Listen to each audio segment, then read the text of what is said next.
Good morning to all of you. आज हम जो विषय ले रहे हैं वह है भारत में आर्थिक सुधार 1991 के पश्चात। किसके पश्चात? 1991। भारत में आर्थिक सुधार।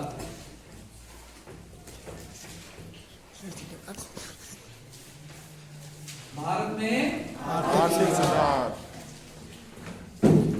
तो आर्थिक सुधार किए गए। आर्थिक सुधार तो स्वतंत्रता के समय भी किए गए। आर्थिक सुधार तो 1950 जब नियोजन लगाया तब भी किए गए। लेकिन 1991 के जो आर्थिक सुधार हैं ये पूर्व से चली आ रही आर्थिक व्यवस्था से क्या है, कुछ आर्थिक सुधार हटके थे। तो हम ये पढ़ना चाहेंगे इसके बाद 1991। तो इसके लिए आर के नारायण जी कहते हैं इस पाठ की शुरुआत में, आज विश्व के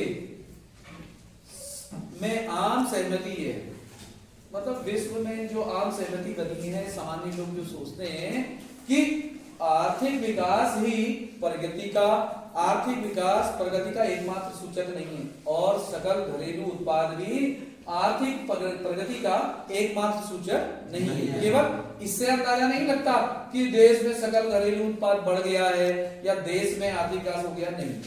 आजकल कई मानदंड हैं, शैक्षिक स्तर है, साक्षरता है और जीवन प्रत्याशा है और जन्म दर है, मृत्यु दर है, लिंगानुपात है, कई और मानक हैं जिनको हम शामिल करते हैं कि देश में आर्थिक सुधार या देश में सुधार हुआ है कि नहीं हुआ है। तो ये आर के नारायण जी की कथन बिल्कुल सही है इस परिप्रेक्ष्य में कि आर्थिक सुधार किए गए। अब क्या इसमें देखते हैं कि भारत ने आर्थिक सुधार 1991 में क्यों किए। इससे पूर्व के पाठ में 1950-91 जब 90 का अध्ययन कर रहे थे, हमने अंतिम पाठ में निष्कर्ष में पहुंचने तक देखा कि वहां क्या बताया गया था कि सार्वजनिक क्षेत्र और निजी क्षेत्र में, अधिकतर सब सार्वजनिक क्षेत्र में था 1950 के 90 के बीच में। लेकिन वहां हमने देख लिया कि वहां अर्थशास्त्री कह रहे हैं, विश्व में चर्चा चली थी कि सामाजिक क्षेत्र जो सार्वजनिक क्षेत्र है, सरकार का जो क्षेत्र है, उससे हटकर अब औद्योगिक, कृषि या अन्य खनिज कहां जानी चाहिए, निजी क्षेत्र की ओर आनी चाहिए, जहां पे कार्य कुशलता बढ़ेगी, आर्थिक विकास ज्यादा प्रगति देश करेगा हर मानदंड में। तो इसके लिए एक पृष्ठभूमि है कि भारत ने मजबूरी से या अपने आवश्यकता के अनुसार क्यों ये 91 के आर्थिक सुधार को अपनाया। इसके पीछे के लिए जो रेफरेंस है, संदर्भ है कि भारत ने ये क्यों अपनाया। भारत ने जो भी आज तक किए थे सुधार, और उसके लिए उसका काफी इन्वेस्टमेंट रहा था, और भारत को रोजगार समृद्धि करने के लिए, किसके लिए? रोजगार बढ़ाने के लिए, गरीबी दूर करने के लिए, आर्थिक विकास करने के लिए जितना उसके पास विकास के लिए पैसा था, उसके अलावा और पैसा उसको आवश्यकता महसूस हो रही थी। और वह, जैसे मान लिया जाए हमारा बजट जो होता है वो 3 तरह का होता है, संतुलित बजट, घाटे का बजट और आजीविका का बजट।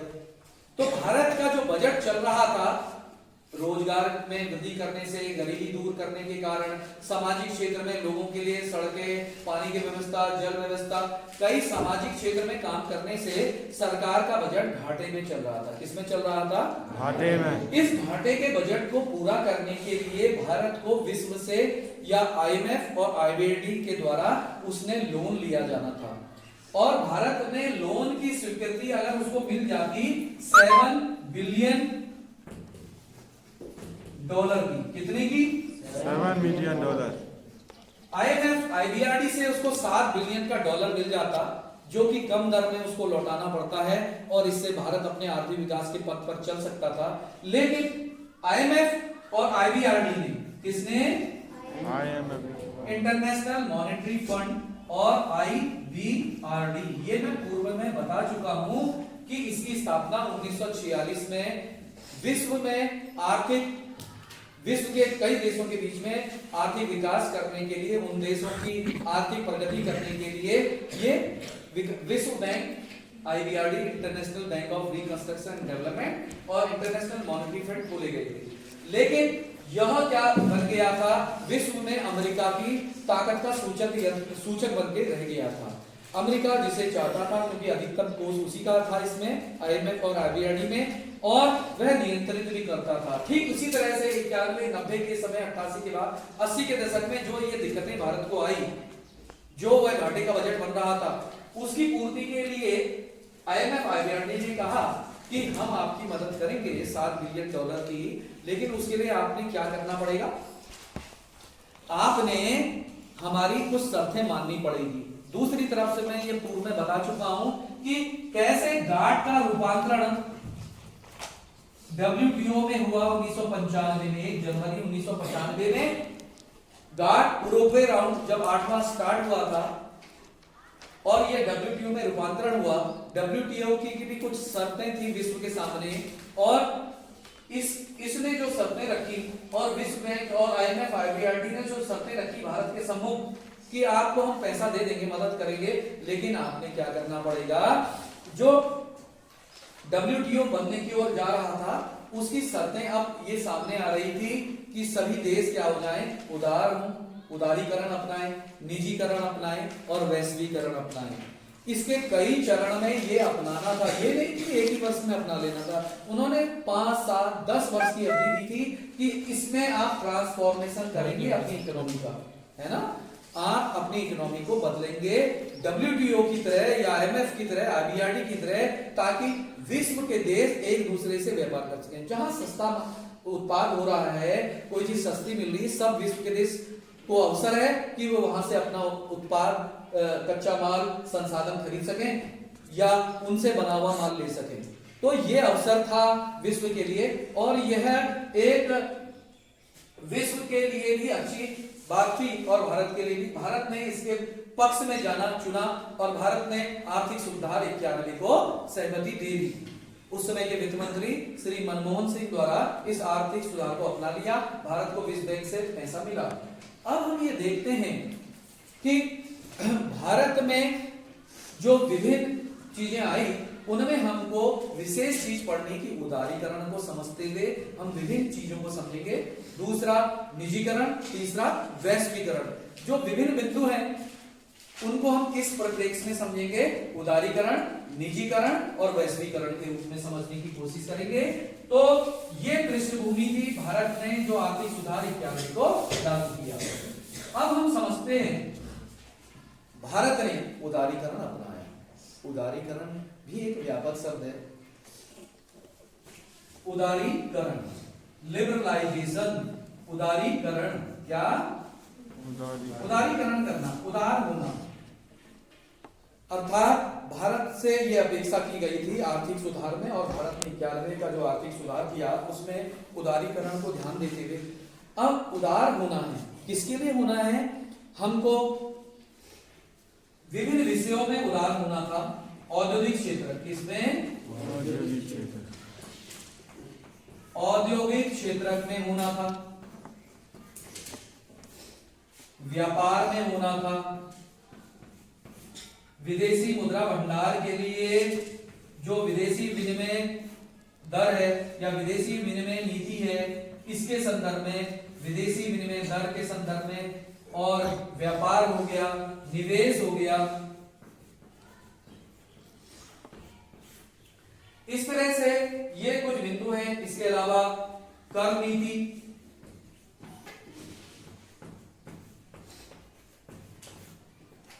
और भी अन्य बिंदु हो सकते हैं। अभी हम इन पर ध्यान देते हैं। सबसे पहले देखते हैं उदारीकरण जो भारत ने किए जाने थे, उनमें इस पे विशेषकर औद्योगिक क्षेत्र, तो भारत ने क्या उदारीकरण अपनाया। 1980 के दशक तक, 50 से लेकर 1980 के दशक पूरे 90 तक भारत में औद्योगिक क्षेत्र किसके अधीन था। अब देखिए औद्योगिक क्षेत्र में हमने देखा कि 3 उद्योगी अब क्या रखे गए, सरकार ने अपने पास रखे, और बाकी कहां चले गए, निजी क्षेत्र में। और इस तरह से औद्योगिक क्षेत्र में प्रयास किया गया कि सुधार किया जाए, और उत्पादन भी क्रमशः 90 के बाद हम देखते हैं कि आगे के दशकों में 11%, 13% भी किया, जो लगभग विगत वर्षों में 6% के आसपास बना हुआ था। इसकी रफ्तार बढ़ के 11%, 8% के ऊपर बनी रही। अब आपने क्या करना है कि अगर उदारीकरण करना है तो व्यापार में भी परिवर्तन लाने की आवश्यकता थी। अब भारत को अपने व्यापार को विश्व के अन्य देशों के साथ भी खोलना आवश्यक था और आयात निर्यात की नीति बनाई जानी आवश्यकता थी और विदेशों से सामान मंगाना और अपने सामान को बेचने के लिए अपने आप को स्वतंत्र रूप से तैयार करना था और जो उन पर लगाए जाने वाले अधिक टैक्स थे उनको कम करके एक निश्चित जो मानक के आधार पर जितने टैक्स निर्धारित किए जाते हैं सब देश लगाते थे, उतना ही मानक लगभग मान के बाद में भी व्यापार नीति को बढ़ावा देना था। विदेशी विनिमय दर। अब देखिए बच्चों, हमें क्या फायदा होने वाला था कि अगर हम व्यापार को अनुमति देते, उदारीकरण करते, तो विदेश के जो भी उद्योगपति थे भारत में आएंगे और वे अपना यहाँ पे उद्योग स्थापित करेंगे, जिससे कि विदेशी मुद्रा का कोष भारत में बढ़ गया या बढ़ा काफी वर्षों में। शुरू के 3-4 साल में तो America, Japan, Britain, Germany, France, कई देशों के द्वारा जो भारत में निवेश ज्यादा किया गया, लेकिन बाद में कुछ घटनाएं ऐसी घटी जैसे मुंबई विस्फोट या कुछ इस तरह से, जिसने कि कुछ इन्वेस्टमेंट को रोका, बाधित किया उस 1 साल के लिए, फिर से इन्वेस्टमेंट बढ़ने लगा। इससे विदेशी मुद्रा भंडार भारत में बढ़ा। तो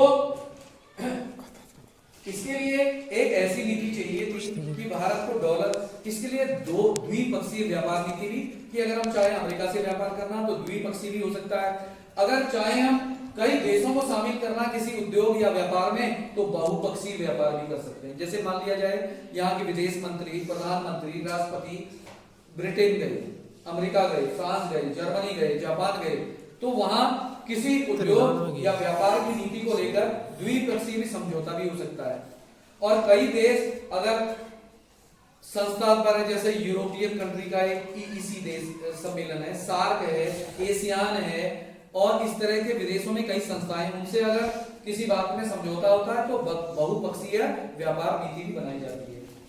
अब निवेश को लेकर, अब निवेश तो निश्चित रूप से भारत भी अब क्या था, विदेशों में निवेश कर सकता था, चाहे शिक्षा के क्षेत्र में, चाहे बैंक के क्षेत्र में, चाहे लौह इस्पात के क्षेत्र में।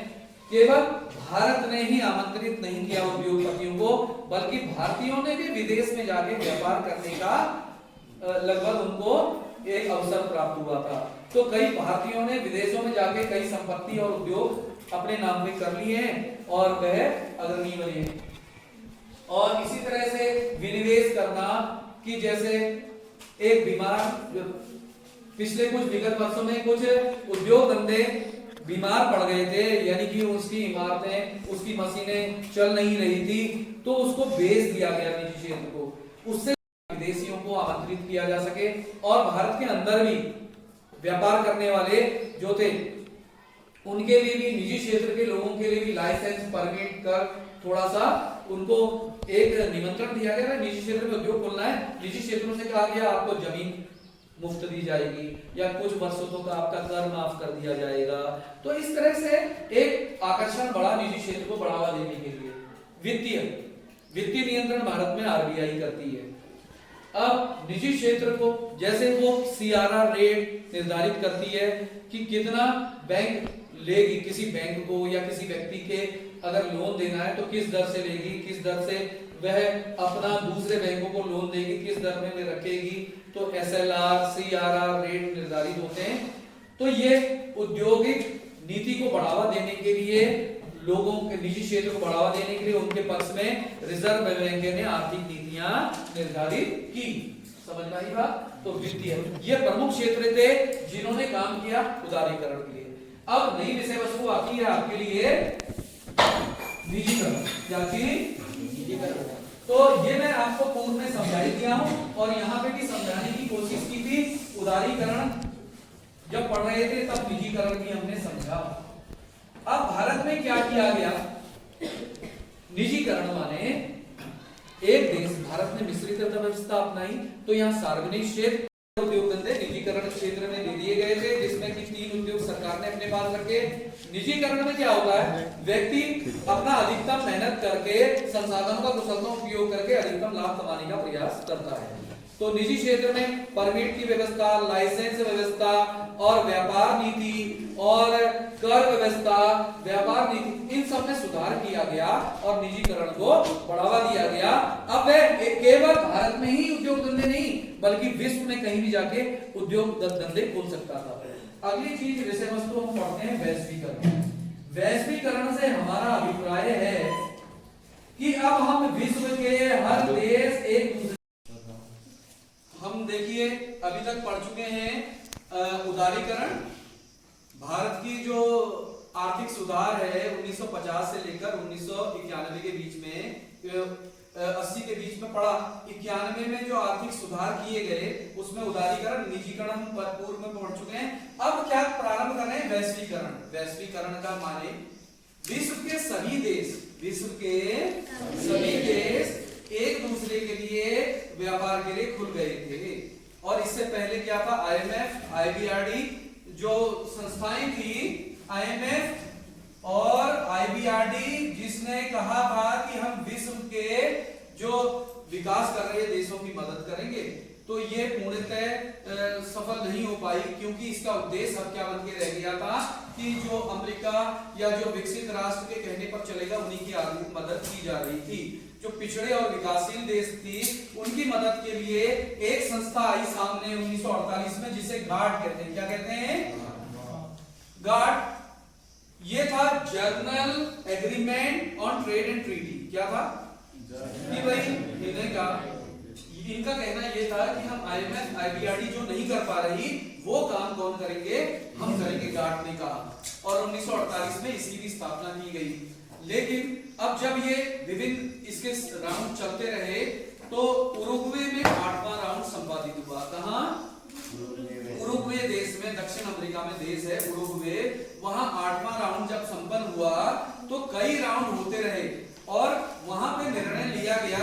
ये कब हुआ था, सम्मेलन 1988 में। कब, हाँ, उसके भी कई राउंड चलते रहे और ये राउंड चलते रहे कई वर्षों तक, विगत 7-8 साल तक चलते रहे।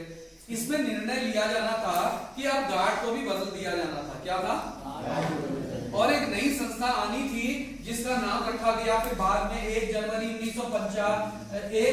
1995 में नाम रखा गया WTO। क्या रखा गया, वर्ल्ड ट्रेड ऑर्गेनाइजेशन। इसकी बिल्डिंग है अमेरिका में। अब वर्ल्ड ट्रेड ऑर्गेनाइजेशन ने सभी देशों से कहा कि जो विश्व के लिए सब एक देश एक दूसरे के लिए खुल जाएंगे, जहां से सस्ती चीज मिलती है वहां से कोई भी देश अपनी खरीदारी कर सकता है।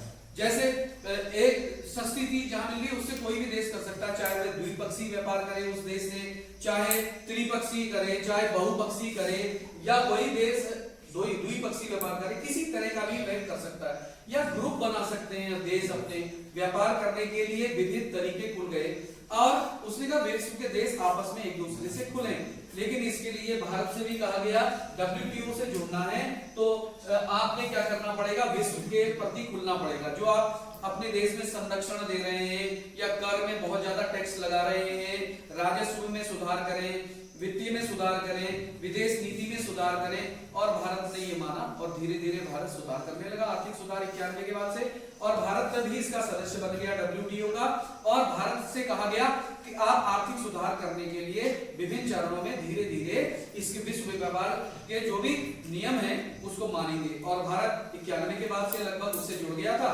और भारत, अब इसमें एक चीज क्या होती है, जब वैश्वीकरण हुआ है, अब विश्व के देश एक दूसरे के साथ खुल गए हैं, WTO भी आ गया।